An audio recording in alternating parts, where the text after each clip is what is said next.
안녕하십니까, 박곤배입니다. 자, 이번 시간부터서는요, 이상전압과 피래기 편을 다뤄보도록 하겠습니다. 자, 첫 번째 주제는요, 송전계통에서 유효접지 조건이라고 하는 주제를 가지고 이야기를 해보도록 하겠습니다. 자, 본문으로 들어가 봅니다. 자, 유효접지 조건이에요. 자, 유효접지 조건은 우리나라에서 어떻게 정의를 해서 사용하고 있는지에 대해서 먼저 알아보도록 하겠습니다. 자, 유효접지 조건이에요.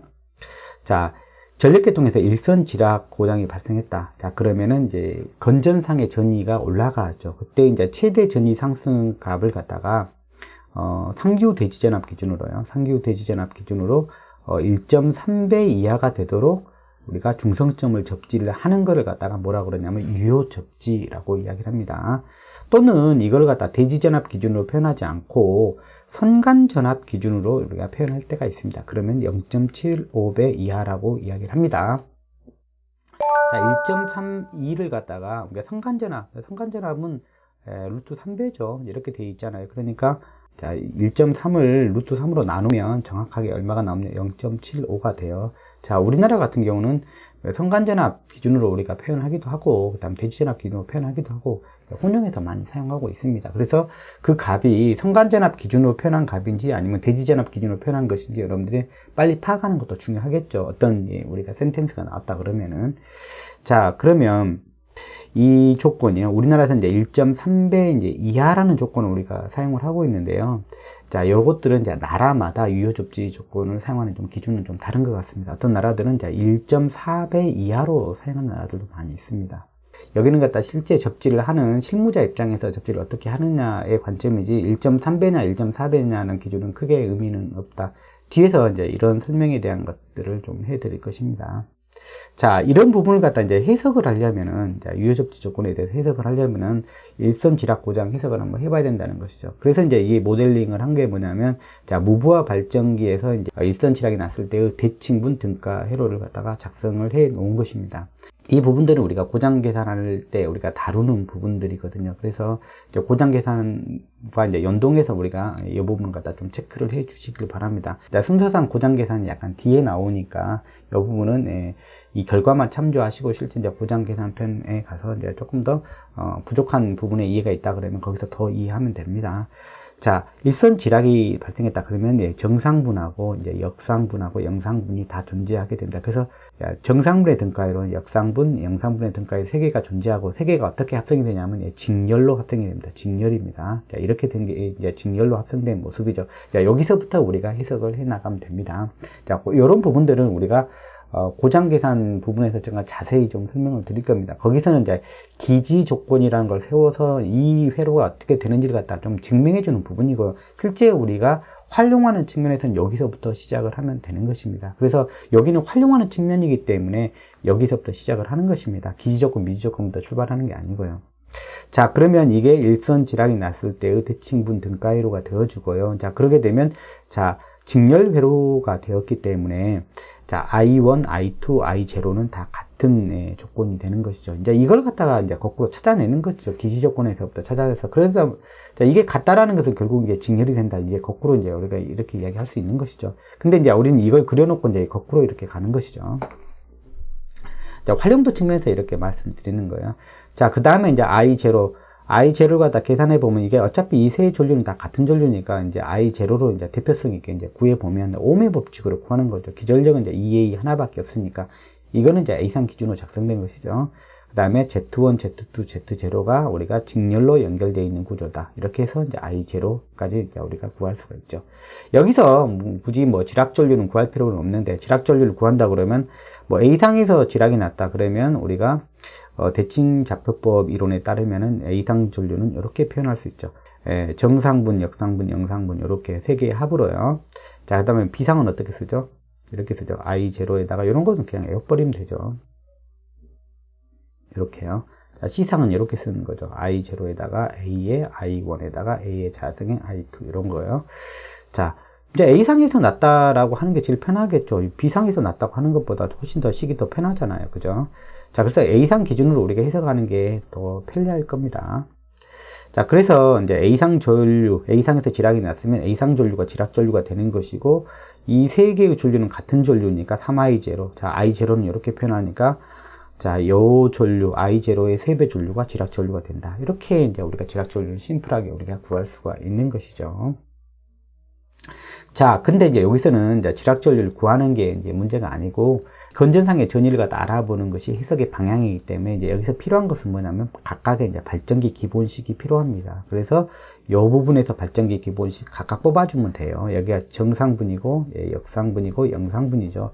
우리가 이제 고장 계산을 갖다 먼저 했으면 이렇게 설명할 필요 없이 그냥 했다라고 말하고 넘어가려고 그랬는데, 여기는 이제 우리가 하진 않았기 때문에 이제 간단하게만 이제 설명을 드리는 거예요. 그러면 여기서 이 회로에서 우리가 발전기 기본식을 갖다 뽑을 수 있죠. 우리가 전압방정식 세우면 돼요. EA는 이렇게 되잖아요.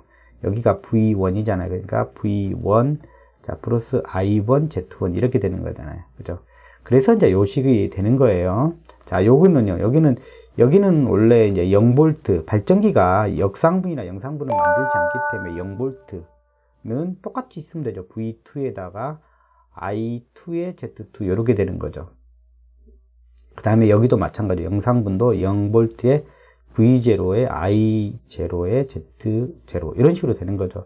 우리가 이제 요걸 갖다가 이제 편리하게 사용하기 위해서는 여기를 갖다가 전부 다 제로로 다 바꾸나도 상관없는 거죠. 왜냐면 요거잖아요. 요거 관계니까. 요 관계를 가지고 우리가 뒤에 이제 전위식에다가 넣어주면 되겠습니다. 자, 그러니까 이제 V1, V2, V0를 갖다가 이렇게 표현할 수가 있는 것이죠. 해석을 좀 더 편리하게 하려고 그러면 여기를 갖다 통일시키는 게 낫겠죠. 그래서 I0, I0, I0로 다 통일시켜 놓으면 좋겠죠. 자, 요 식을 갖다가 우리가 전압식에다 바로 집어넣으면 돼요. 여기다가. 자, 별로 어려운 건 없어요. 자, 일선 지락 시 이제 건전상의 대지전을 갖다 구하는데, 이제 실제 우리가 이제 어떤 그래프를 그려볼 거냐면, 요런 그래프를 그려볼 거거든요. 일선 지락 시 건전상의 전위 상승을 검토하는데, 요 모양이 나오는 데이터는 뭐냐면, 시상전압입니다. 비상전압은 저렇게 나오지 않아요. 그래서, 기왕이면 여러분들이 이제 시상전압을 활용을 하는 게 좋겠습니다. 여러분들이 직접 여기 해보지 않고서는 비상인 것인지 시상 것인지는 사실 알지 못하잖아요. 그래서 여러분들이 이제 알아야 될 것은 여기가 시상 전위를 갖다가 표현하는 게 아까 보여줬던 그 그래프 형식이다라고 보시면 돼요. 자, 그래서 여기서는 이제 시상의 것을 갖다 이제 활용을 할 것이니까 여러분들이 이제 시상의 것만 한번 여기서는 정의를 한번 해보도록 하겠습니다. 앞에서 이제 우리가 발전기 기본식을 갖다 한번 정의를 해봤죠. 자, V1은 자, 이 부분이 이제 발전기 기본식이니까, 자, 전압에 대한 거를 갖다 해석하기 위해서는 발전기 기본식이 필요하다. 전류만 해석하려고 그러면 발전기 기본식까지는 필요가 없어요. 자, 이 부분을 갖다 해석하는 게 우리 이번 시간에 주요 내용이 되겠습니다. 자, V0에다가 다 집어넣으면 돼요. 자, 여기다가 이제, 여기다 집어넣으면 되죠. 자, 마찬가지로 전압전류 똑같이 대칭좌표법 이론에 따라서 지금 A상 기준으로 썼기 때문에 A상은 이렇게 되고, A상은 V0, V1, V2 이렇게 쓰면 되고, 자, VP는 이제 이렇게요. 자, VC는 이렇게 쓰는 거죠. 여기다가 그냥 여기다 대입만 해서 정리하면 돼요. 제가 이제 고장 계산할 때 이 부분을 갖다 풀어줄 때 제가 순서를 제가 정해줄 겁니다. 그 순서는 이제 이렇게 됩니다. 이걸 갖다가 이제 각각의 이제 발전기 기본식을 먼저 작성한다. 이게 1번이 되고, 두 번째, 요 값을 각각 이제 대입을 시키는 것입니다. 그럼 대입을 한번 시켜보죠. 그러면 대입을 시켰더니 이렇게 되겠죠. 자, 이 부분이죠. 자, 그 다음에 여기 부분요. A 빼고 이 부분이 대입이 됐죠. 그 다음에 여기다 A 자승 빼놓고 이 부분이 대입이 됐죠. 자, 대입이 두 번째입니다. 자, 발전기 자, 기본식을 갖다 먼저 세우고 그 다음에 각각의 이제 대칭분 전압값을 대입을 하면 됩니다. 자, 그 다음에 이제 뭐 하면 되냐면 자, 묶습니다. 자, I0로 묶습니다. I0로 묶습니다. 자, 두 번째. 자, 세 번째죠. 네, 세 번째. 자, 첫 번째가 발전기 기본식. 자, 두 번째가, 자, 그 다음에 뭐냐면, 대칭분, 전압, 네, 대입을 하면 되고요. 식에다가. 자, 세 번째가 이제 I0로 이제 묶으면 돼요. 자, I0로 묶어요. 자, 네 번째는 뭐냐면, I0 값을 갖다가 이제 대입하면 돼요. 앞에서 우리가 I0 값을 갖다 구해놨죠. 자, 묶었죠. 마이너스 I0로 묶는 게 낫겠죠. 다 마이너스를 달고 있으니까. 그러면, 자, 이렇게, 되죠. 네 번째는 이제 I0를 갖다가 대입을 하는 것이죠. 그래서 앞에서 우리가 I0를 갖다 구해놨죠. 어떻게 됐죠? I0는 자, 이렇게요. Z1, Z2, Z0에 자, EA 이렇게 됐었잖아요. 그죠? 자, 요 값을 갖다 그대로 대입을 하면 됩니다. 자, 다섯 번째는 뭐냐면 통분이죠. 자, 통분이에요. 다섯 번째는 통분이에요. 자, 여기가 지금 있잖아요. 그래서 여기랑 여기랑 지금 분모를 갖다 맞춰줘야 되죠. 그래서 여기는 1분에 이렇게 돼 있다고 보시면 돼요. 통분을 시켜주는데, 자, 얘로 통분을 하는 거죠. 그러니까 자, 분자 분모에다 얘를 한 번씩 곱해주면 되는 거죠. 그래서 이렇게요. Z1, Z2, Z0 이렇게요.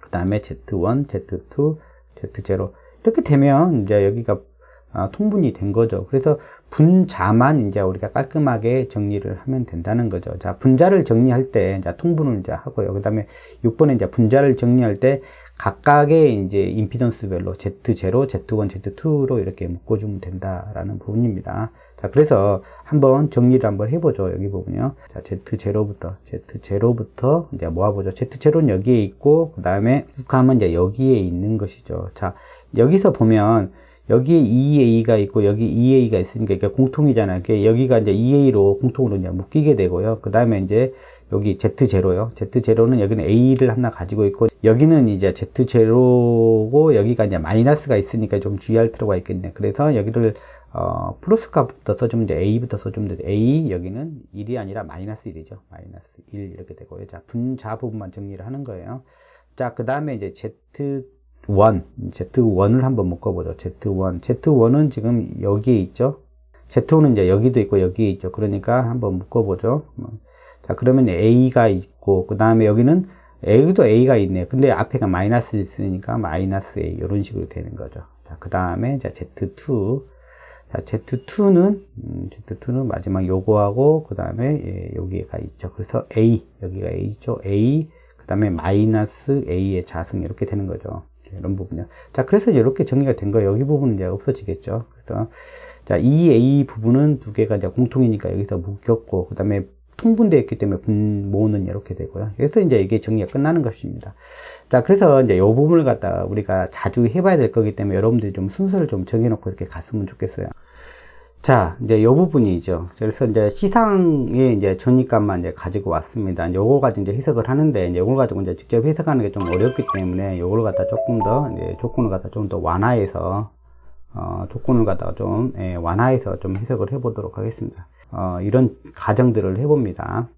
Z1하고 Z2는 우리가 통상적으로 거의 같다라고 봐도 이제 크게 해석상은 오류는 나지 않죠. 그래서 JX1으로 이제 같다라고 이렇게 가정합니다. 여기서는 이제 R 성분은 이제 매우 작기 때문에 이제 우리가 선로에서는 이제 굉장히 좀 작죠. X1에 비해서. 그래서 여기는 R1 성분은 여기서는 이제 무시를 하고 이제 요 JX1 리액턴스 파트만 있다고 가정하고 이 두 개의 값은 또 같다. 이렇게 놓은 겁니다.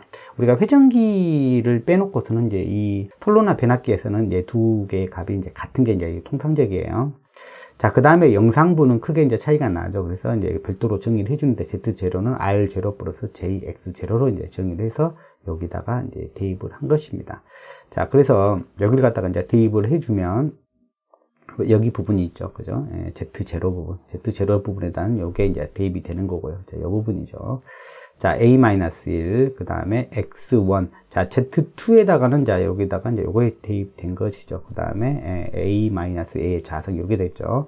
자, 그 다음에 이제 이 두 개는 지금 같아요. 이 두 개는 같은 값이에요. 여기서 같은 값으로 정의를 해줬어요. 그래서, 자, EX1으로 지금 정의가 됐고, 그 다음에 여기 부분에 Z0의 R0 부분하고, 그 다음에 여기는 이제 리액턴스 파트를 갖다가 다 두 개를 묶었죠. 리액턴스 파트를 갖다 여기는 J로 다 묶은 거죠. 이 부분을. 네. 자, 그 다음 이제 EA는 어디로서 이제 사라졌냐? 그러면 여기를 갖다 EA로 나눈 것이죠. 그래서 그 상규 대지전압 기준으로 이제 요 전위 상승값이 얼마가 나타나느냐? 요게 뭐 1이 됐다 그러면 전위 상승이 나타나지 않은 것이죠. 이런 식으로요. 여기가 이제 1이죠. 요 K값이라고 하는 것은, 여기서 말하는 K값이라고 하는 것은, 자, 여기 이 Y축의 값을 의미합니다. 그래서 1이 됐다 그러면 정확하게 상규 대지전압과 VC가 같은 값이다라고 보시면 되죠. 일선 지락이 났음에도 불구하고요. 그런 걸 의미합니다. 이제 이걸 가지고 이제 그래프를 그려보는데 이 부분이 이제 우리가 K값이 되겠습니다. 여기 부분이에요. 자, 여기서 X1의 값으로 여기를 갖다 다 나눕니다. X1의 값으로 나누게 되면 X1은 이제 정상분의 리액턴스죠. 정상분의 리액턴스 값을 가지고 이제 다 분자 분모를 나누어 줍니다. 그러면 여기가 이렇게 되겠죠. 이런 식으로. 자, 그 다음에 여기는 이제 나눠서 없어지고요. 자, 그 다음에 여기 부분이고, 그 다음에 여기는 나눠서 없어지고, 여기 이렇게 남겠죠. 자, 그래서 결론적으로 보면 제가 이렇게 음영으로 표시해 놨듯이 이제 두 가지 우리가 팩터를 뽑을 수가 있는데, 요것들은 나머지는 다 상수들이고, 이제 두 가지 이제 팩터를 뽑을 수가 있는데, x1분의 r0죠. x1분의 r0. 여기는 정상분의 리액턴스고, 여기는 영상분의 저항입니다. 요 파트하고, 요 부분하고, 그 다음에 x1하고, x0, 요 두 부분이죠. 그래서 이 그래프를 그릴 때 요걸 갖다 뭘로 취하냐면 변수로 취합니다. 자, x축의 변량으로 요 부분을 잡고요. 요 부분은 뭘로 잡냐면 파라미터로 잡습니다. 그래서 이 변수를 갖다 변화를 시키면서 그 다음에 요 파라미터 값도 한번 같이 동시에 이제 변화시켜서 이 그래프를 그려보는 것이죠. 자, 그래서 요 그래프를 그린 게 바로 이제 요거다라고 보시면 되겠습니다. 자, 그래프를 갖다 그려보니까 가장 대표적인 걸 갖다가 한번 보면, 자, 여기요. 자, 요게 파라미터죠. 요 파라미터를 갖다가 이제 1인 경우, 그러니까 1인 경우에 요 변수로 한번 플러팅을 한번 해보니까 어떤 그래프 모양이 나오냐면 요 파란색처럼 이런 그래프가 나옵니다. 자, 그렇게 그려보니까 x가 1일 때 그림을 그려보니까 이렇게 파란색처럼 이런 모양의 이제 그래프가 이렇게 나와요. 이렇게요.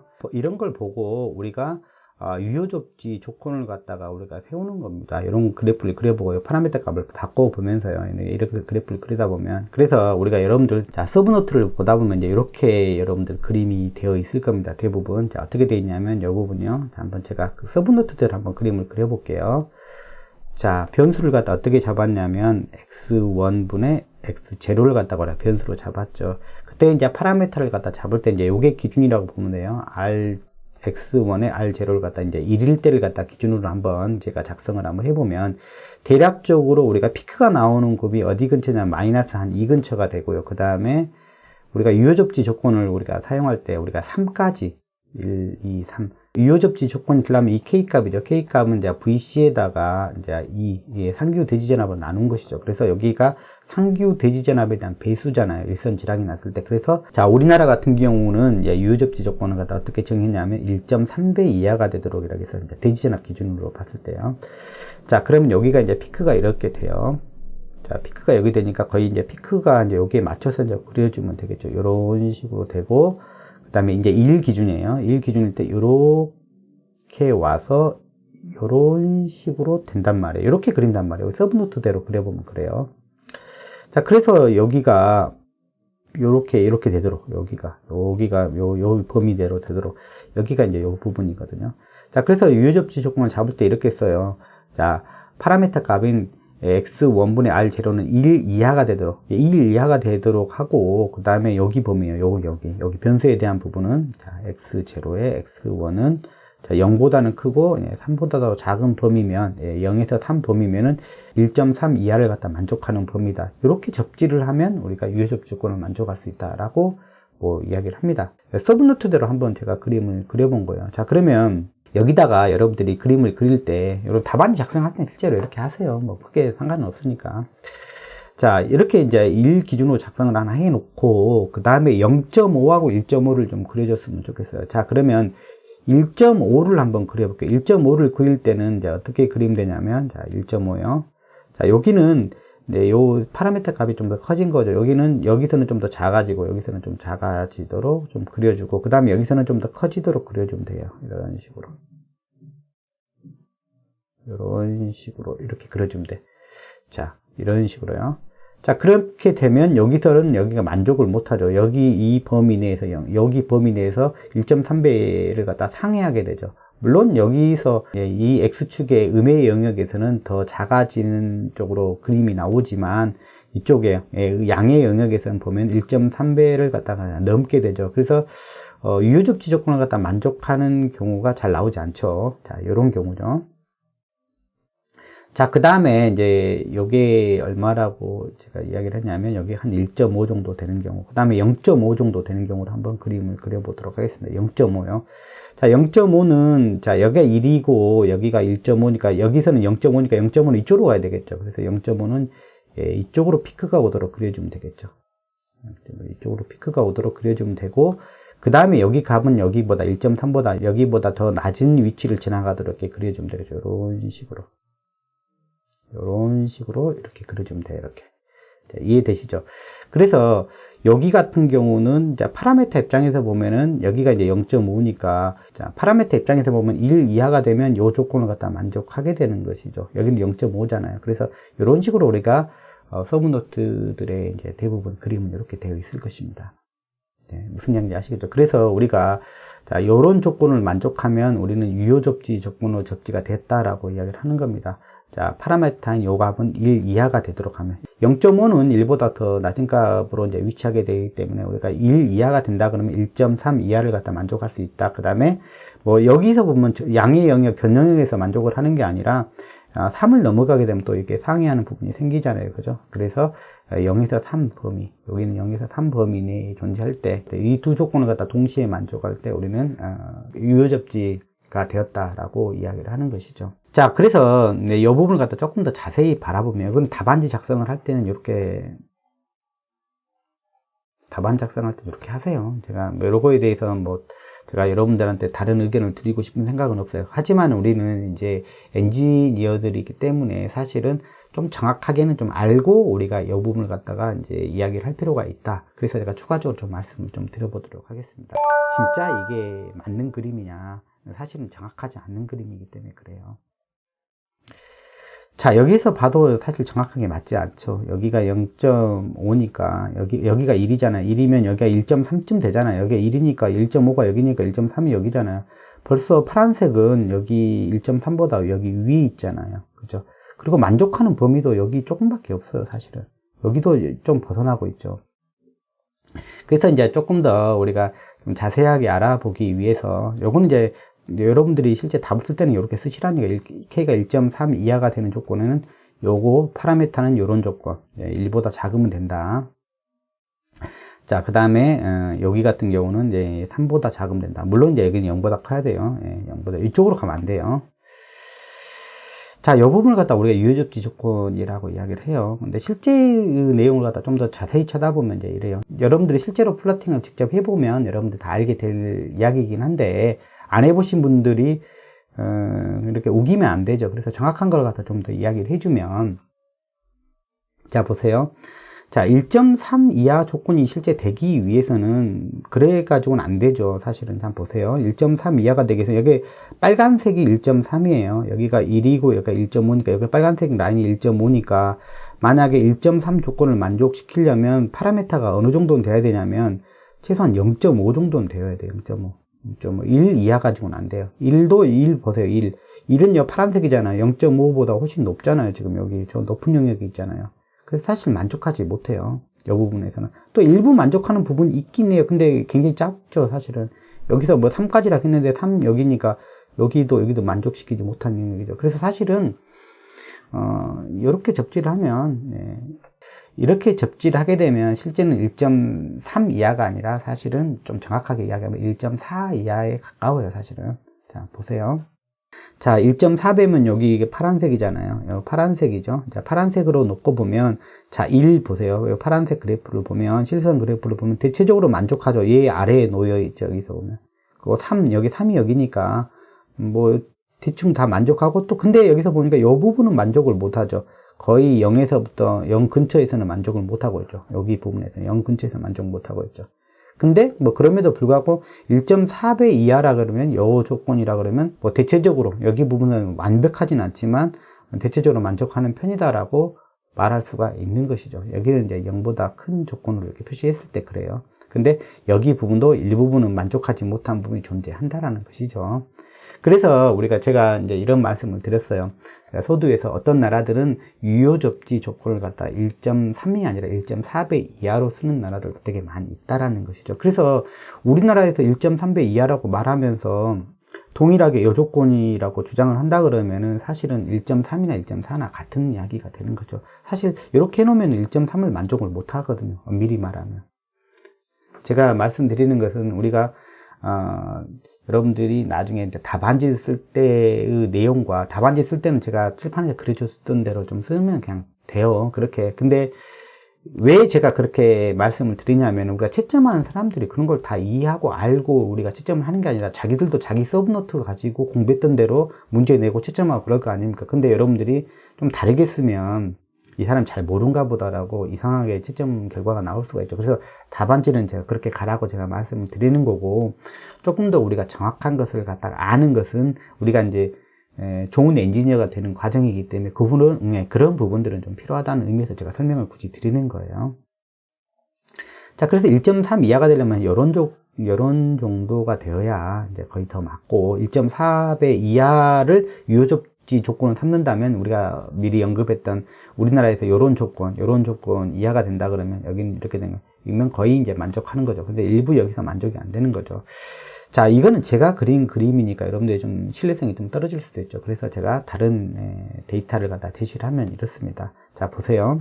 자, 요 데이터를 보시면 여기가 이제 1.3배가 여기에요. 여기 1.3배 라인이 요거고요. 그래서 요 안에가 들어가야 이제 우리가 만족하는 조건인데, 잘 보시면 x1분의 x제로, 이게 우리가 여기 이 양이잖아요. x축의 값인데, 자, 1인 조건에서 보면요. 자, 요게요. 이게 파라메타잖아요. 파라메타가 1인 조건에서 바라보면 요 부분이 만족을 못하고 있죠. 여기도 여기 부분이 만족 못하고 있죠. 자, 그러니까 결국 동시에 만족하는 것은 여기밖에 안 돼요. 여기 부분밖에 안 되잖아요. 여기 1이면서 여기가 파라메타가 1이면서 여기가 이제 1에서 3 범위 내에서 전체적으로 다 만족하지 못한다는 거죠. 만족하는 범위는 여기밖에 없어요. 여기밖에. 여기가 파라메타 1이면서 만족하는 범위는 여기에요. 여기는 만족 못하고 있죠. 영역에서. 자, 여기서 보세요. 자, 여기가 1.3이라고 했잖아요. 1.3인데 여기 보세요. 여기 부분, 여기 만족 못하고 있잖아요. 지금 이 영역. 만족하는 범위 여기밖에 없어. 살짝 여기가 거의 만족했는지 안 했는지도 정확하게 구분이 안 될 정도예요. 이게 거의 경계선 부분이죠. 그 다음 좀 지나니까 뭐 다시 또 여기 또 올라가고 있잖아요. 그래서 실제로 바라보면 요 조건이 1.3배 이하 조건은 사실 아니라는 것이죠. 그건 좀 여러분들이 명확하게 했으면 좋겠어요.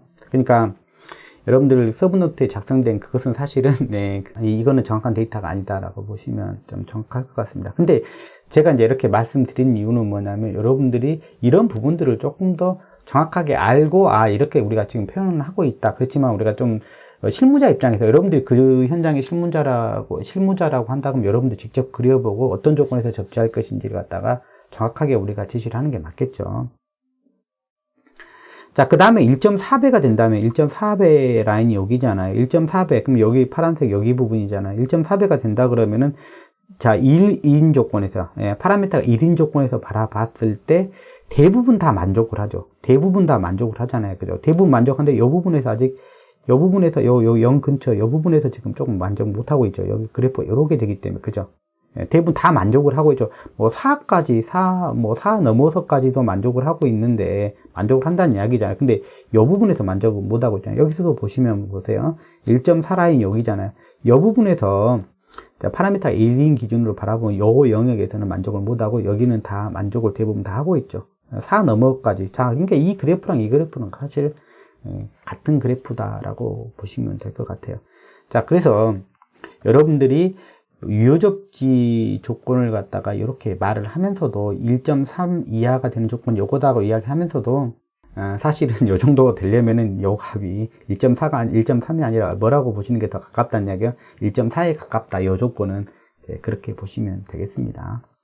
한전 용어 정리 같은 경우에도 다 유효접지 조건을 갖다가 1.3배 이하 조건이 되는 조건은 요 조건이라고 이야기를 하니까, 여기가 하나 빠졌다면 여기에요. 0보다 큰 요 부분이요. 요 조건이라고 이야기를 하고 있기 때문에 제가 그 부분을 갖다가 강제로 바꿀 생각은 없지만, 여러분들 사실 우리가 다른 것은 우리가 명확하게 알아야 된다는 것이죠. 자, 그 다음에 여기 변수인 요 부분이 양의 영역이 있으면 상관이 없는데 음의 영역으로 넘어갈 수가 있거든요. 음의 영역으로 넘어가게 되면 굉장히 큰 과전압이 걸린다는 것이죠. 1.3배의 문제가 아니죠. 1.3배냐 1.4배냐 그런 문제가 아니죠.